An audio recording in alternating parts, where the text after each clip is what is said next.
What is going on, guys, and welcome back to another video. Today we're gonna be not using this clip.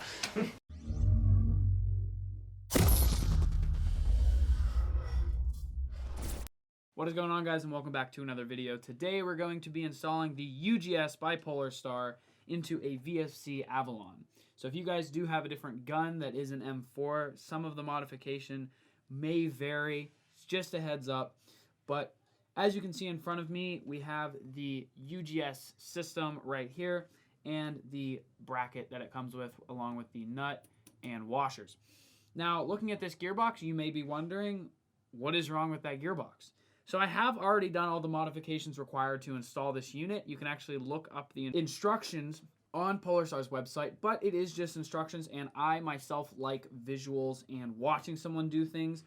Just so you guys have a visual representation, I'm showing you this gearbox now, and there is a diagram on how you should be cutting your gearbox when installing this.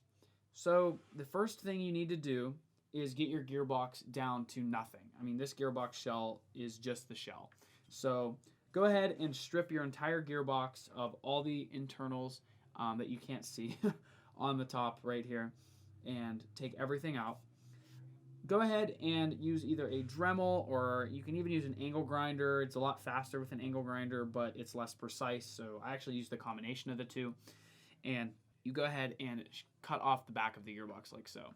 Now, you will see why you need to do that when I go to install this. And the other modification you're going to need to use is a 3/8 drill bit. You need to make the hole on the back of your lower receiver larger.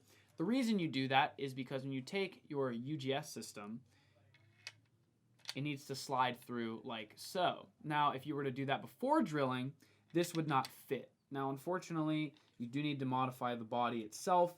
It's not a huge deal because technically, if you still drill the hole, you could still use everything normally because there are no threads. So you're not actually compromising your lower receiver, and you can go back to using your buffer tube and not using the UGS stock. The only thing is your gearbox shell will be permanently compromised. So this is a commitment, so we are committed and we're ready to go.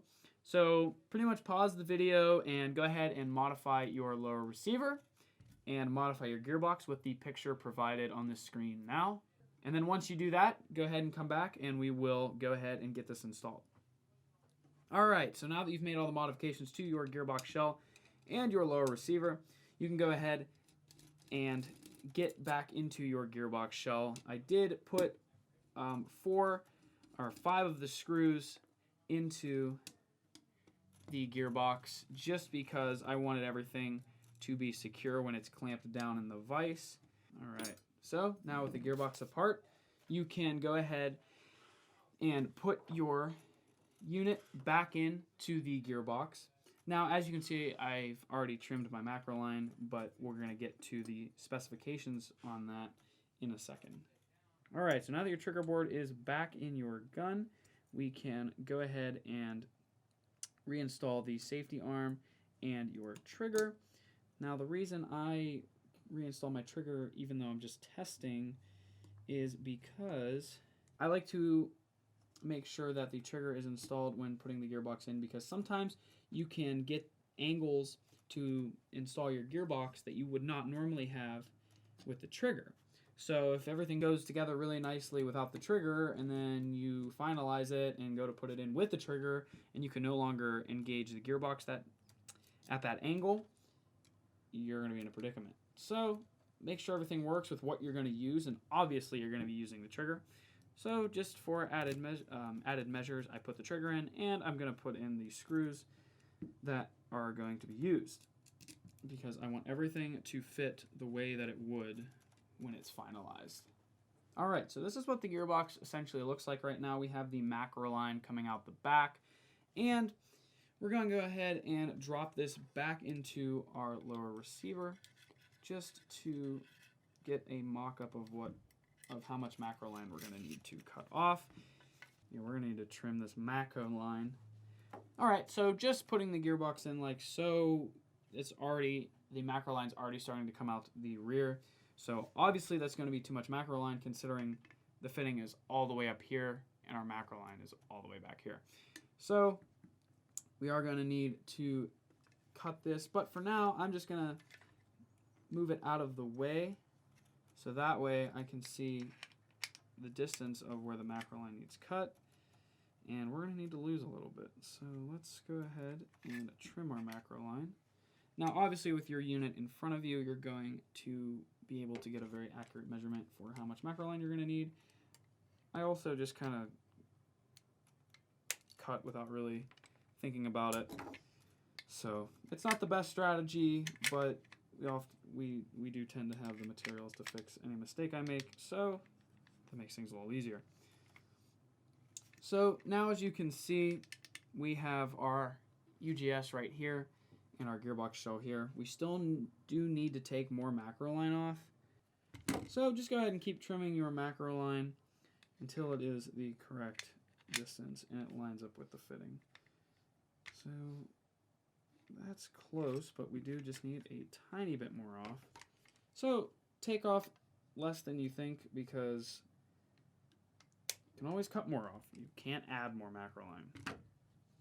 But like I was saying, if you do need macro line, we can make you a piece of macro line with an F2 fitting in it, and that way if you have a iGel or something along those lines, you can actually install this because without your stock macro line, you aren't going to be able to do this. Okay, so that looks pretty good. The macro line, let's see. The macro line is very close to the same length as the fitting. All right, so once your gearbox is looking like this, something I found out is the brass fitting that they include actually is a slip fitting, and it is removed by just pulling outward on your UGS. So once you do that, you go ahead and take your macro line and you press the fitting into that. Now, just a heads up, pressing fittings like this into macro line can be very difficult. A pro tip when doing so is to heat up the macro line with a heat gun or a hair dryer. I don't suggest a lighter because it's very difficult to control the heat. So this is pressed in pretty far, and once you get over that barb, the line will seal. So once you do that, it is pretty much ready to be put back into the gun, and we're going to do that right now. And like I said already, make sure you are running your wire harness out your grip, and you can go ahead and grab your rear body pin, or your floor pin, excuse me. Where's something to hit that with? All right, and go ahead and grab your rear body pin. Also grab your grip, run that through the center hole on your grip, like so. Take your screws. All right, so now that you have your screws in place, this is essentially what you're left with. You have your fitting just hanging out right here. So when installing the UGS, there is a way that everything needs to go on for it to work properly. So the first thing is you need to take this nut that is included and slip it over the macro line like so. So it's actually behind the, it's already on the macro line. So the next thing you're going to need to do is take your bracket piece and set that on the back of the receiver like so. Now, take your actual UGS, make sure your adjustment hole, which is right here, is on the top. I believe you can run it out the side, but I think the top makes the most sense, just considering, that would be the easiest way to access it with an Allen key. So now you can pick this up, and it is an interesting way to do this. So you need to hold the macro line up but flat. So you need to put an arc on it. So as you press, I'm trying to get this to focus. I want you guys to be able to see this. So as you press on your UGS, it's going to go over, gotta make sure it's lined up. You have to go over the fitting and it'll seal like that. So now your UGS is sealed with the macro line. Okay, so now what we can do is hold our UGS with one hand, take our nut, I'm trying to make sure you guys can see this, and tighten this by hand onto the threads on the UGS. Let's get that going. All right, there we go. So now, as you can see, I'm tightening this by hand. All right, so now that it's tightened by hand, everything is essentially in place. You just need to make sure you line up your bracket the way that you'd like it. And what you'll find is if you push in on the UGS, like so, it'll actually free up some of the threads for you to go even further by hand with the nut. So that's pretty tight so far. You can get an open end wrench to tighten the nut in here, or you can get a crescent wrench or an adjustable wrench like so. And from the top here, you can tighten the nut. Like I said, it's kind of difficult when it comes to filming, especially with how you have to hold things. So as you feel it get tighter, you want to use that resistance that it's giving to align your bracket piece and make sure it's in place correctly. So as you can see, it's looking pretty good. And from there, we don't have to hold the UGS anymore. The UGS is now where we want it, and we can take our open end or crescent wrench or whatever you're using and continue to tighten this nut here. Now, the way I'm testing it is if you move on your bracket, see how it can still move around. So we don't want that, obviously, because you want the bracket to be a secure point on your system. So just keep tightening. Go pretty tight, but honestly, it'll eventually lock itself in place like that, and your bracket is all pretty much good to go. So now that you have your UGS on here and the bracket is no longer moving, we want to test functionality, obviously. So as you can see, I don't have a selector in this gun right now. There was a mix-up with the gearboxes, and this is a standard gearbox with an Avalon body, so it won't accept the selectors. But for pure installation purposes and to show functionality, it'll shoot in semi-perfectly fine. So we're going to go ahead and grab our little LiPo, plug it into our FCU, and as you can see, it's functioning. So the cool thing about the UGS is this is the regulator, so there's nothing else you need other than a 13-3000 tank. And the 13-3000 will essentially just thread right into your UGS, like so. And it will pressurize. There it goes. So you heard that slight hiss, and as you can hear, there are no leaks. So it is a very good system so far. And this is essentially what we're working with right here. This is your lower receiver, and it holds the tank just like that. And when you move it around, there's absolutely no wobble or anything. The tank feels really solid on the lower receiver. So when we go to pull the trigger, it should put air through the gun and cycle.